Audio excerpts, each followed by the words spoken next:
Bonjour à tous, aujourd'hui nous allons réaliser la recette de Micheltit. Dans un saladier, j'ai mis 1 kg de farine et 1 kg de semoule, un peu de sel et un petit peu de sucre et de l'eau tiède.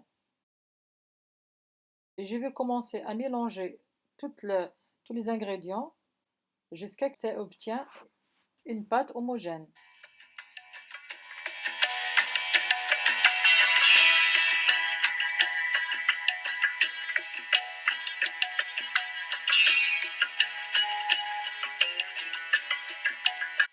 C'est la consistance que je cherche pour ma pâte. Après ça, je vais la laisser reposer pendant 1 h 30 à 2 heures dans un sac plastique. Au fond du sac plastique, je mets un petit peu d'huile de tournesol. Je ferme bien mon sac plastique pour éviter l'air de rentrer.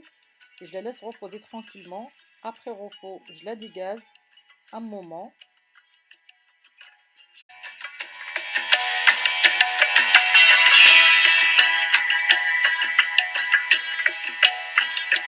Je coupe ma pâte en deux. Et je vais former de grosses boules. Et le reste, c'est des petites pour faire du msemen.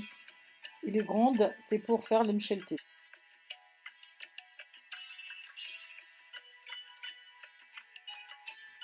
Après former mes boules, je vais les mettre un petit peu de beurre fondu avec de l'huile. Comme ça, elles ne dessèchent pas pendant le repos.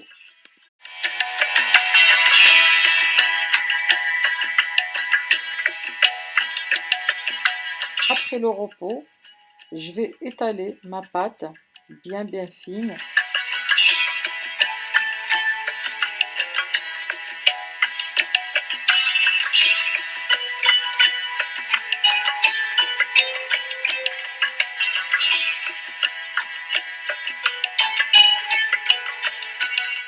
Après obtention de ce résultat, on va bien travailler la pâte avec nos doigts. On va faire quelques mouvements jusqu'à qu'elle va être très fine, être transparente pour être bien travaillée par la suite.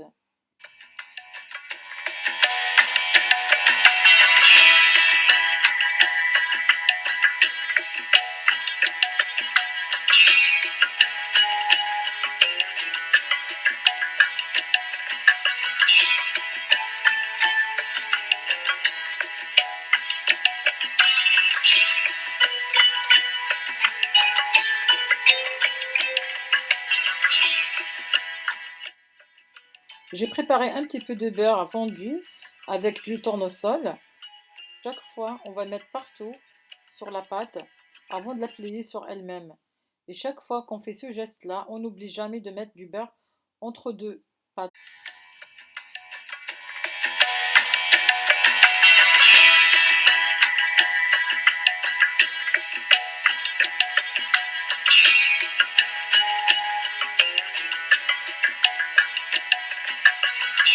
Je vais étaler le beurre partout sur la pâte, j'oublie aucune place.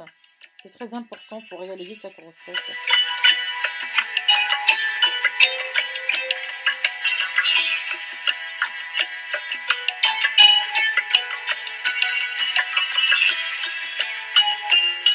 Je commence à plier la pâte, je tourne chaque fois un morceau sur un autre et on tire bien sur les côtés. On n'oublie jamais de tirer chaque fois, même on a tourné, comme ça elle sera fine, plus en plus. Et voilà, on va continuer comme ça jusqu'à la fin de pliage. Et on va essayer de prendre les bords, à les mettre un sur l'autre pour former une boule, à le mettre de côté pendant 30 minutes pour poser. On n'oublie jamais de mettre le beurre à la fin. Et je reviens vers vous par la suite.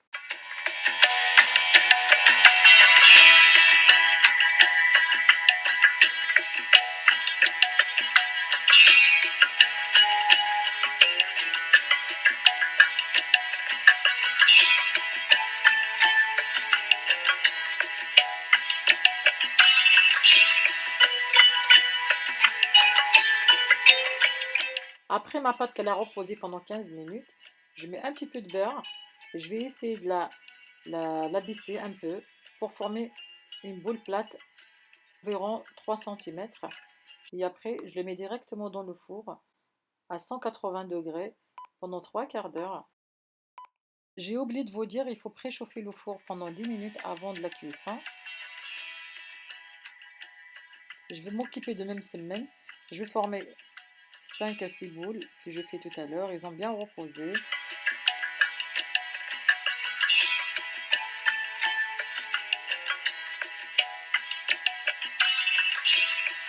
Quand je commence à faire mes semaines pendant la cuisson de Mcheltik, je viens vers vous par la suite. Je vais les cuire à part.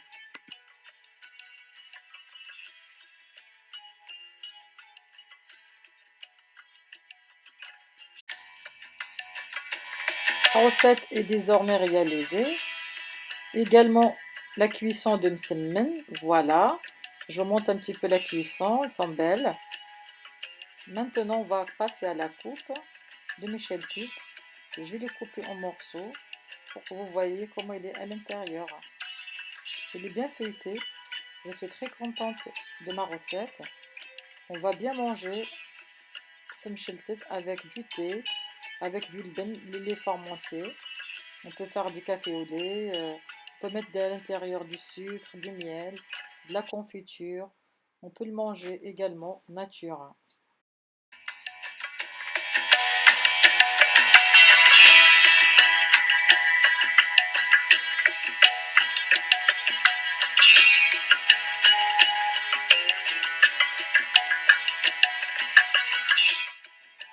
Et j'espère que vous allez apprécier ma recette. Bon appétit!